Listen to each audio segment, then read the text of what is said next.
Am I the only one that loves to smell vintage guitars? I mean, man, that is good. Okay, I better stop. They say that secondhand smoke will kill you, and playing this thing is not unlike smoking an entire pack of unfiltered Pall Malls.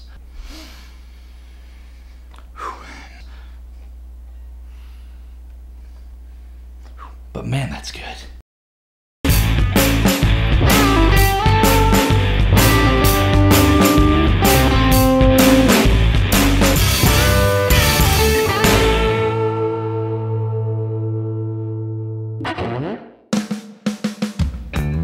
What's up, old souls? This is Reed from Everyman Vintage, and welcome to the second episode of Storied Sounds, where we take a look at vintage guitars based on the stories that they carry with them, not so much the monetary value that they have. And today I've got a very special electric guitar to share with you. This belongs to a very dear friend of mine, and it is, as far as I'm concerned, instantly identifiable with him. And you can see that kind of melding of personalities between musician and instrument in this particular guitar.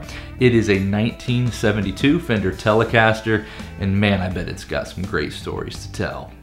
Okay, so first off, this guitar is cool for three reasons. I'm going to start talking about how it's cool simply because of what it is. It is a 1972 Fender Telecaster, as I mentioned before. In 1972, when this was actually produced, the base price for a Telecaster was $283. Now that included a blonde finish and a rosewood fingerboard, and as you could tell from the thumbnail and from the opening, this particular guitar has neither of those things. It has a natural finish over an ash body, and it also has an upgraded, or at least it was a price upgrade for a maple neck, maple fingerboard on it. I'm guessing that probably put this guitar somewhere around 300 bucks or just slightly north of that in 1972 when it was originally produced. This guitar has had a number of things done to it over the years, and honestly that's one of the things I really love about it, because it embodies the life of a musician and has played just countless hours of country music inside of many a smoky club. And as far as I'm concerned, that's what a Telecaster was created for, and that's one reason I love this guitar so much. Now, it originally would have had the F-style Fender tuning keys on it. These have been replaced with Grovers, and one of my favorite things about it is that last, the high E strings Grover tuning machine has had the button replaced with what appears to be a metal tulip kind of Les Paul style button on it. It's got that one outlier tuning machine, which I just love and think it's just so super vibey.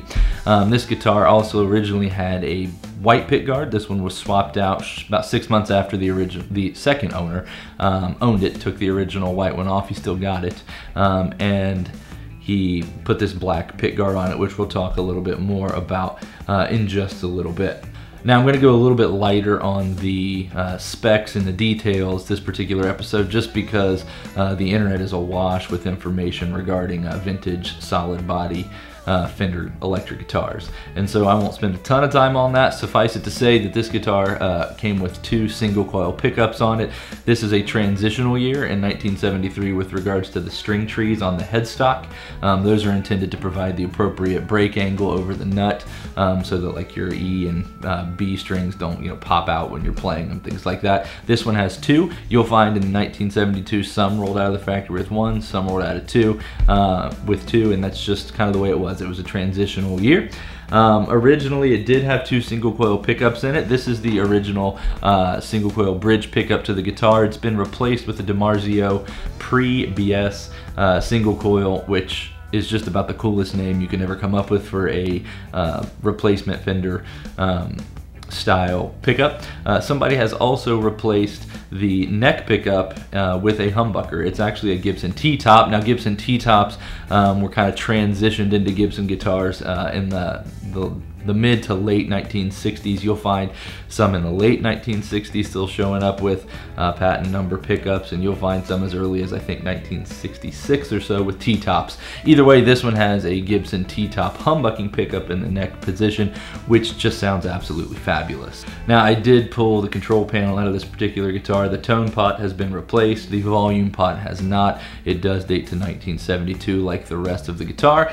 And this particular guitar, as far as serial number goes, if you look, this particular guitar, as far as serial number goes, begins with 361, which would place that in 1972. And no, I did not pop the neck off there. I have absolutely no idea why people are so insistent upon breaking that neck joint. I know it's just a few screws, but still, you know, I think that the more those things stay together, the better. And so, just judging by the features, judging by the pot codes and things of that nature, there's no reason to believe this is not a 1972 Fender Telecaster all around. All right, the second reason this guitar is so cool to me is simply because of what it represents. I just think Telecasters were created for country music, and I know that it didn't start out that way, that early on in country music most people were playing different types of instruments.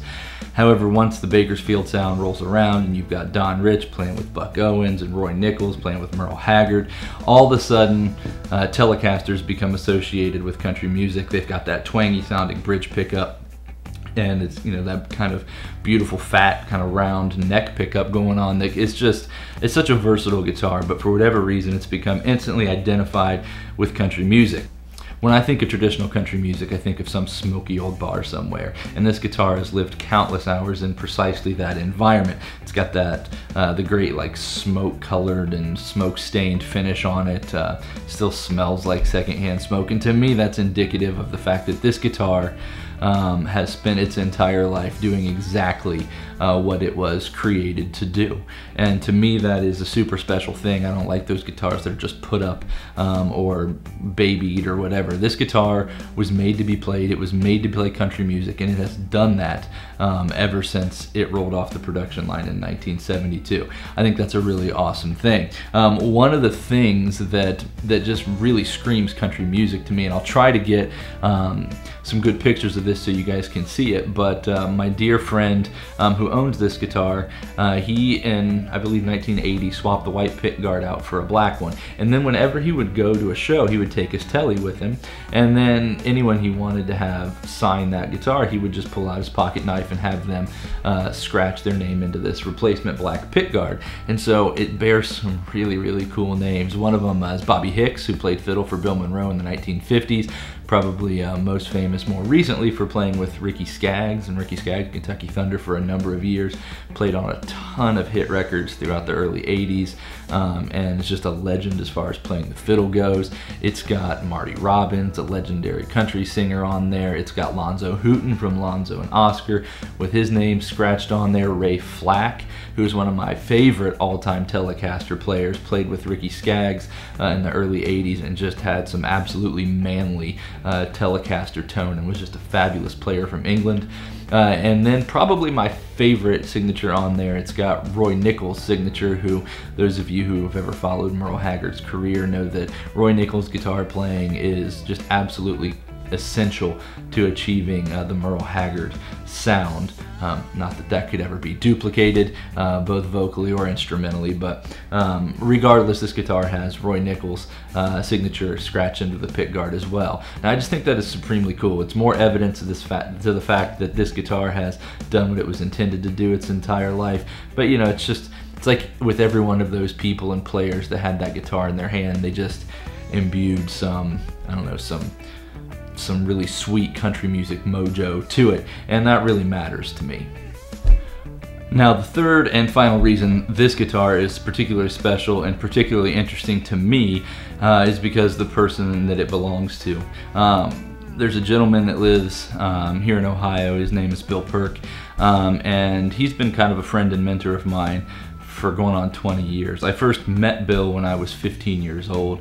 Shortly thereafter, he started dragging me around playing a lot of bluegrass shows with him, which is what he was spending most of his time doing at that time and still does to this day. But he taught me a lot about being a musician. He gave me all kinds of experience, and he's one of my best friends in the world. So this guitar is special for that reason, but to me it also indicates how over the years a musician and their instrument can kind of fuse and kind of become one thing. And I just think this guitar represents him in so many awesome ways. And I know he's played this along with his 1967 blackface Fender Twin, just countless hours in countless clubs, playing all kinds of great country music. And so I love this guitar for that reason, as well as the fact that it sounds really, really good. Now, Bill bought this guitar on December 24th, 1979 at a place called Shepherd's Music in Piqua East Mall in Piqua, Ohio. He was, I believe, the second owner of the guitar, and by the time he got it, the T-top humbucking pickup was already placed in the neck position, and I believe it already had the DiMarzio Pre-BS pickup in there in the bridge position as well. He played it with the original pick guard on there for about 6 months, and then he and his dad replaced it with the black pick guard that's on it now, that now has all those really awesome signatures on it.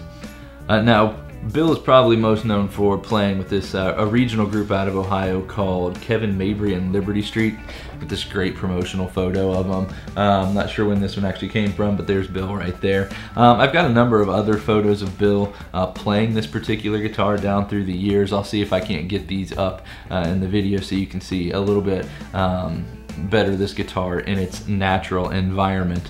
But suffice it to say that this guitar has played country music, and this guitar is instantly identifiable for me and a lot of people around Ohio where I live.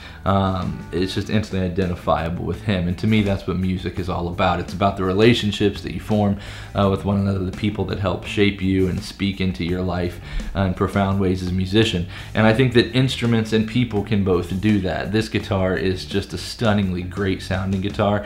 It's a great playing guitar. That the neck just feels really great. That maple fingerboard feels good, and there's just something really special about a Telecaster. And in all honesty, I am not a Telecaster player, as you'll find out here in just a second, but either way, this guitar sounds fabulous.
Well, there you have it, old souls, a 1972 Fender Telecaster. That one was demoed through one of the later Tweed Fender Harvards that was produced. That one's from 1961. It's got a 1959 Jensen 10-inch speaker in it.